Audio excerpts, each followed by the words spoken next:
Paano magbayad ng Meralco bill gamit ang GCash?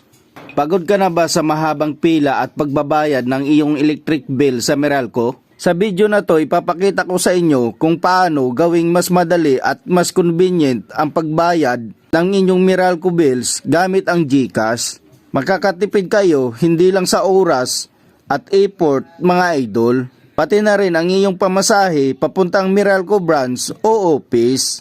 Pero bago tayo magpatuloy mga idol, kung bago ka pa lang dito sa aking channel, ay paki-like and subscribe naman mga idol. At pindutin mo na rin ang notification bell para lagi kang updated sa tuwing may bago akong video na ina-upload. Tara, simulan na natin!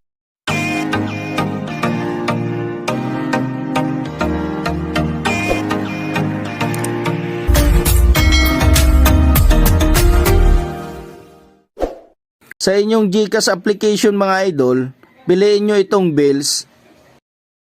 At pagkatapos, piliin ang electric utilities. At hanapin dito ang Meralco. Hindi lang Meralco ang available dito mga idol. May iba't ibang electric company din na iba't ibang lugar ang available dito. Hanapin nyo lang kung hindi Meralco ang sa inyo. Since Meralco ang tutorial natin ngayon mga idol, proceed tayo dito sa Meralco. Una dito mga idol, ilalagay nyo dito ang amount ng inyong babayaran na makikita sa inyong bill. Kagaya nitong mga idol.